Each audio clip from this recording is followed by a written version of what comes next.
NCERT series classes में सभी का स्वागत है।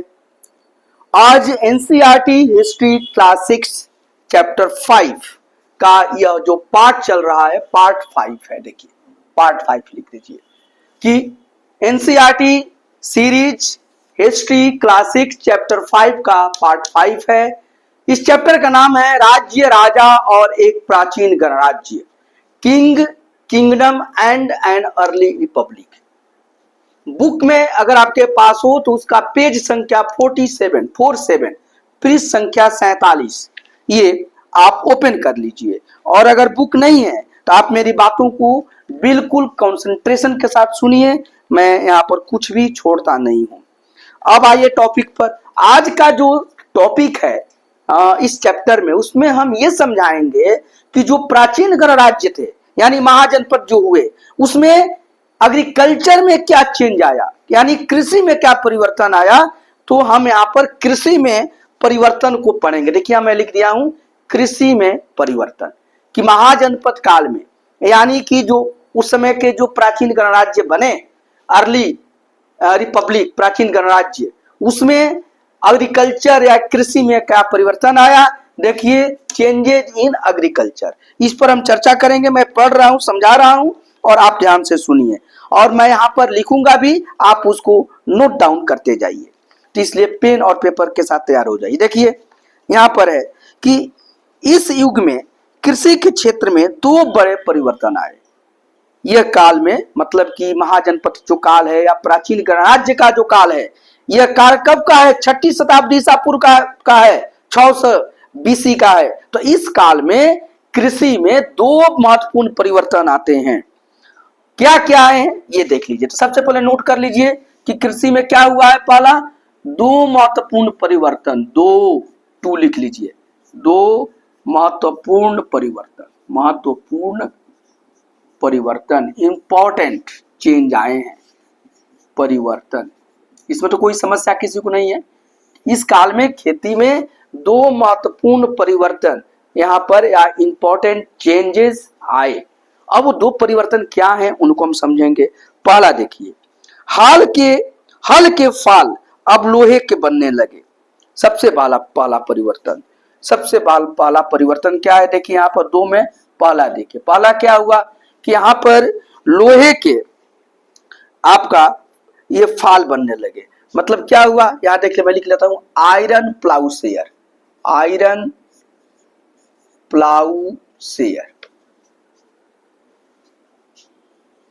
पहले लकड़ी के रहते थे, आयरन प्लाउसेयर, लोहे के फाल, लोहे के फाल अब बनने लगे, लोहे के फाल बनने लगे। ये परिवर्तन आ गया। ये क्या परिवर्तन है कि लोहे के फाल बनने लगे, आयरन प्लाउसेयर अब बने। अंग्रेजी वाले, हिंदी वाले लोहे के फाल। पहले किस चीज का फाल होता था? पहले लकड़ी का फाल होता था, पहले वुडन फाल होता था। देख लीजिए पहले क्या था इसमें, पहले क्या था यहां पर देखिए, लकड़ी का फाल होता था, लकड़ी का फाल, लकड़ी का फाल। ये हुआ वुडन शेयर, ठीक है। अब इसको क्या किया गया, ये आउटडेटेड हो गया। देखिए मैं काट दिया हूं, आउटडेटेड हो गया। और लोहे के फाल क्या हुआ, अब कंटिन्यू कर गया, लोहे का फाल आ गया। अभी देखते हैं ना, अब क्या होता है, ट्रैक्टर हो गया, कई तरह की संसाधन आ गए, तो हालांकि उसमें भी लोहा ही लगा रहता है। तो अब लोहा का फाल आया, और ये लोहे का फाल, ये जो आयरन प्लाउसेयर आए, लोहे का फाल, ये कृषि में अभूतपूर्व परिवर्तन ला दिया। देखिए कैसे आता है। अब कठोर जमीन को लकड़ी के फाल की तुलना में लोहे की फाल से आसानी से जोता जा सकता था। अब अगर कठोर भी जमीन है, खेत अगर कठोर है, मिट्टी कठोर है, तो लकड़ी के फाल में उसे ठीक से नहीं आपको जोता जाता था, कर्षण बढ़िया से नहीं होता था, या बहुत गहराई तक उसको जोतना मुश्किल था, कठिन काम था। लेकिन लोहे के फाल के कारण अब लोहा लकड़ी से कठोर होता है, हार्ड होता है। तो अब लोहे के खाल से क्या हुआ कि जमीन को गहराई तक उसमें कर्षण करना या जोतना ये संभव हो पाया। और अब इसका इसका फायदा क्या निकला कि इससे फसल की उपज बढ़ गई। इससे क्या इसका रिजल्ट क्या निकला, देखिए इससे क्या हुआ, हुआ क्या कि जमीन को गहराई तक आसानी से जोत पाना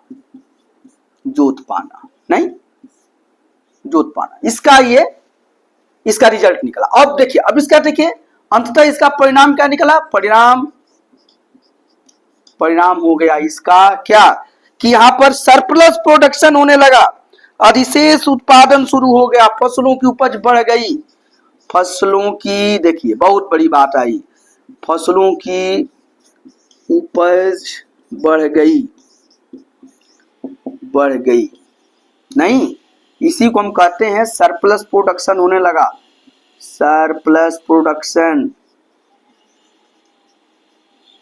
ये बहुत बड़ी बात हो गई कि अब फसल की उपज बढ़ गई। अरे भाई हमारे यहाँ भूखमरी हो जाती थी, दुर्भिक्ष पड़ जाता था, अन्न की कमी पड़ जाती थी, तो भारत सरकार ने क्या किया, इसमें ग्रीन रिवॉल्यूशन की कोशिश की 1960 में, और जिसके कारण आधुनिक तरीके के हाई यील्डिंग यहाँ पर मशीनों को लाया गया और आधुनिक तरीके की मशीनें आई, उत्पादन खाद बीज और फर्टिलाइजर कीटनाशक का उपयोग हुआ। और आपने देखा कि कुछ जो जगह है, पंजाब है, हरियाणा है, पश्चिमी उत्तर प्रदेश, वहां पर कितना प्रोडक्शन बढ़ गया। तो ये होता है, तो जब हम मेथड या टेक्नोलॉजी को चेंज कर देते हैं तो और वो टेक्नोलॉजी कृषि के फेवर में आ जाती है तत्काल, तो उससे फायदा होता है। तो उस समय का यही टेक्नोलॉजी चेंज हुआ कि पहले जो लकड़ी के फाल बनते थे हल में, वह अब लोहे के बनने लगे। इससे जमीन को नजदीक गहराई तक जोतना या खुदाई करना, मतलब जोतना का ये प्लाऊ करना, ये आसान हो गया। और इसका परिणाम क्या निकला, परिणाम हुआ कि प्रोडक्शन बढ़ गया, उत्पादन बढ़ गया। और दूसरा देखिए, दूसरा ये पहला हो गया, अब दूसरा चीज क्या होता है देख लीजिए। दूसरा मैं इसको मिटा देता हूं कि आराम से, या यही लिखता हूं, जब ज्यादा होगा तो मिटा दूंगा। देखिए दूसरा पा जाइए। अब दूसरा क्या हुआ यहाँ पर, लोगों ने धान के पौधा मतलब पैडी का रोपण शुरू किया। रोपण मतलब ट्रांसप्लांटेशन किया गया, तो उसको रोपण शुरू किया, अर्थात खेतों में बीज छिड़क कर धान उपजाने के बजाय धान की पौध तैयार कर उसका रोपण शुरू किया। पहले क्या होता था कि खेतों में लोग धान की जो बीज होते थे, सीड्स होते थे, उसको जाकर स्कैटर कर देते थे, छिड़क देते थे। ऐसे बीज को लेकर ऐसे खेत में चारों तरफ लोग छिड़क दिए, और समय के साथ वो बीज पौधा बन जाता था। लेकिन उसमें बहुत ज्यादा पैदावार नहीं बढ़ पाता था और बहुत सारे पौधे मर जाते थे। अब क्या हुआ कि इस तकनीक को छोड़ दिया गया, और अब पौधों में क्या किया गया, सबसे पहले कि पौधा को आपको छिड़काव तो किया गया, और जब पौधे स्प्राउटेड हो गए, वो पौध बन गए यानी सैंपलिंग्स बन गए, तो अब उनको वहां से उखाड़ लिया गया और फिर उसको दोबारा ट्रांसप्लांट किया गया, माने उसी को हम रोपण कहते हैं, रोपनी कहते हैं। तो अब यहाँ पर धान के पौधों की रोपनी शुरू हुई। अभी भी आप खेतों में जाइए और जाकर देखिए वहां पर धान की रोपनी कैसे होती है। तो पौधे जब सैंपलिंग हो जाते हैं, बहुत छोटे छोटे नवजात पौधे होते हैं, तो उनको उखाड़ा जाता है और फिर पानी, खेत जो होता है पानी से लबालब भरा होता है, और फिर उसमें उसको ट्रांसप्लांट किया जाता है। इसमें ये काम शुरू हो गया। अब क्या हुआ कि इसमें पहले की तुलना में ज्यादा पौधे जीवित रह जाते थे, इसलिए पैदावार भी बढ़ने लगी। इससे क्या हुआ कि पहले के तुलना में अब ज्यादा जो पौधे हैं वो सरवाइव करने लगे, जीवित रह गए, और उससे आपका जो पैदावार है बढ़ गया। तो दूसरा काम क्या हुआ, रोपनी। ये रोपण विधि, धान की रोपण विधि मैं लिख देता हूं, ट्रांसप्लांटिंग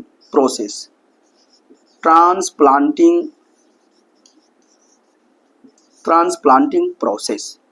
ये किस चीज की है, पैडी की प्रोसेस। ये किस चीज में किया गया, धान के यहाँ पर पौधों का, धान के पौधे का। धान के पौधों का। ये धान के पौधों को क्या बोलते हैं? पैडी बोलते हैं, पैडी, उसी को पैडी बोलते हैं। इसका रिजल्ट क्या निकला? इसका रिजल्ट निकला परिणाम कि पौधे अब ज्यादा जीवित रहने लगे, पौधे ज्यादा जीवित सर्वाइव करने लगे, सर्वाइव्ड लिख दिया। और उसका परिणाम क्या निकला कि अधिक उत्पादन होने लगा, अधिक उत्पादन होने लगा। बिल्कुल सही बात है कि इस विधि से उत्पादन अधिक होने लगा। मतलब कि कृषि में ही परिवर्तन आया, दो परिवर्तन आया। पहला परिवर्तन कि लोहे के फाल अब उपयोग में आने लगे, लकड़ी के फाल को अब आउटडेटेड कर दिया गया और आयरन प्लाउसेयर लोहे के फाल बनने लगे। इससे क्या हुआ कि जमीन को गहराई तक आसानी से जोत पाना संभव हुआ। इसका परिणाम निकला कि फसलों की उपज बढ़ गई, अब ज्यादा उत्पादन होने लगा और अब किसान के पास ज्यादा पैदावार होने लगा।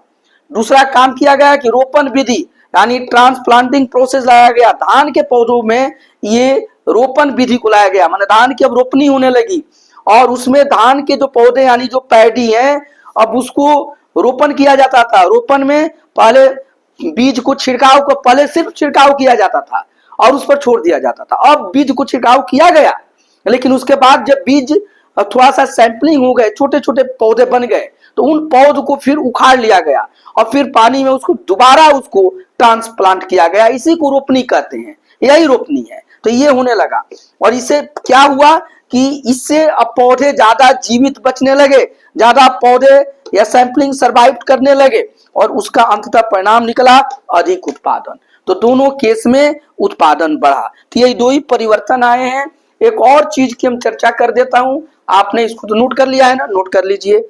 अब देखिए इसको मैं चर्चा कर रहा हूं और ये बहुत इंपॉर्टेंट है कि ये जो कृषि होती थी इसमें योगदान किसका था। इस खेती में जो योगदान था और इसमें जो मेहनत करते थे, इसमें जो लेबलर थे, जो मजदूर वर्ग कहाँ से आता था, तो जो स्लेव्स थे जिन्हें दास और दासी कहा गया है, वही लोग काम करते थे। और साथ ही साथ जो लैंडलेस जो लोग थे जिनके पास जमीन नहीं थी, वो लोग भी इसमें काम करते थे। तो उन्हीं को कर्मकार कहा गया या कमकार कहा गया। तो देखिए इसमें जो काम करने वाले थे, परिश्रम करने वाले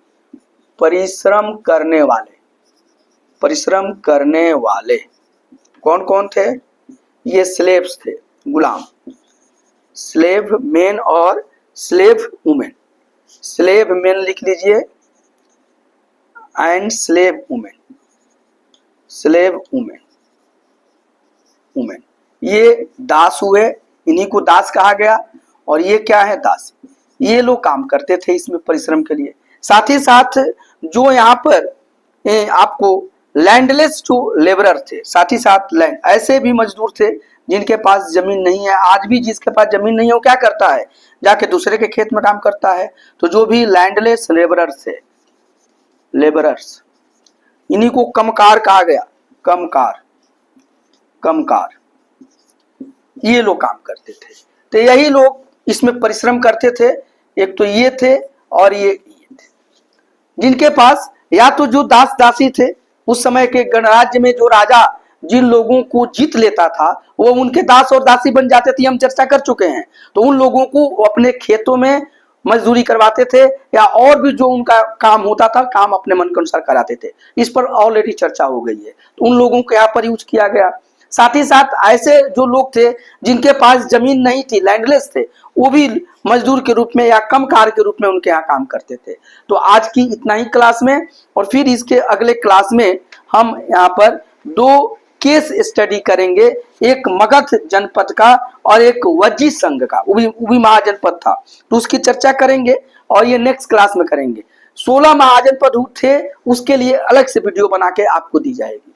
अभी तक आप इस चैनल को यानी डॉक्टर ए के ओझा यूट्यूब चैनल को सब्सक्राइब नहीं किए हैं तो कर लीजिए, क्योंकि यह आपके लिए बहुत ही यूजफुल है। और इसे शेयर भी कीजिए ताकि आपका फ्रेंड भी करें।